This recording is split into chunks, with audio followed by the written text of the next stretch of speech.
next. Who better to talk about the Turkish Giants than their chairman, Ünal Aysal, joins us live via satellite from Istanbul. First of all, sir, congratulations on a great run so far in the competition. What does it mean to you to reach the quarterfinals? It had been quite a while.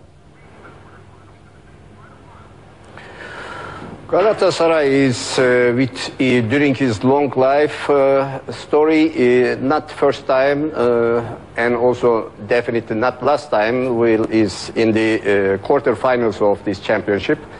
But our goal is to be permanent in the area that we are now.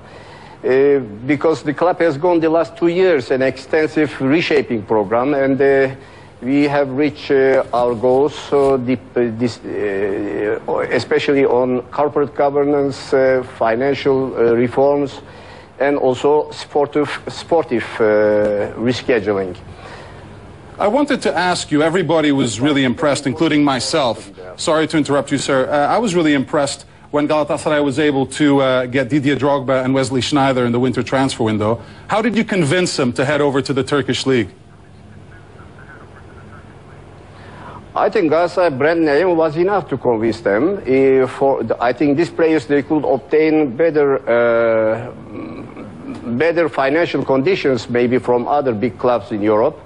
But they look very positively to play with us and to be part of our teams. I'm going to ask one of our guests here in the studio a question about these signings. Do you think they've paid off? A lot of money and wages are being spent right now on Wesley and Didier.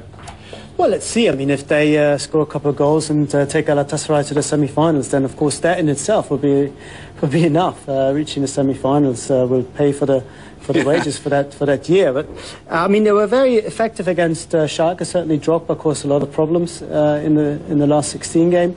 But they're a team. I think it's really about a team effort. The problem that I have with Galatasaray is not so much about them, it's that they're facing Real Madrid. Yeah. I think Real Madrid will just be a little bit too strong of a two legs. Yeah, a lot of weapons there.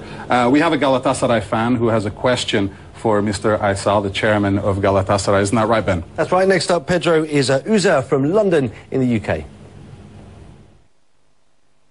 You have stated that your objective is to make Galatasaray one of the top 10 clubs in Europe. Can our recent resurgence in Europe's elite competition be sustained from now on? And will further high-profile signings be a part of your grand vision?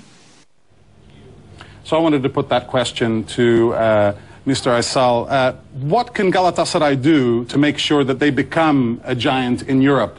Is it about continuing to get more and more big players? I think our aim is more to bring new players to the market and to give more emphasis on our academies and also to prepare young players for our team. I think we have good stars actually in our team, but it's not excluded that for the next seasons we just strengthen our team with some names. But as I say, our target is mainly to prepare the young players for our team and to prepare the future of our club. Tell us about the passion of the Galatasaray fans, because I haven't had the pleasure of watching a game there, but everybody who's played there, players I've talked to, and a lot of fans who've been there, tell us about the passion. So just how intense does it get there at your home stadium? There is a fantastic ambience in our stadium. When you will be here, I think you will see. Our fans are, especially the last 2 years, with the new stadium that we are playing in now, they are participating to the success of the club with all their efforts, and it is very colorful ambience. Well, they'll need that ambience, they'll need that pressure on the visiting team when Real Madrid comes calling. It was a pleasure to have you on the show, Mr. Aysal, and good luck in the quarterfinals against Los Blancos.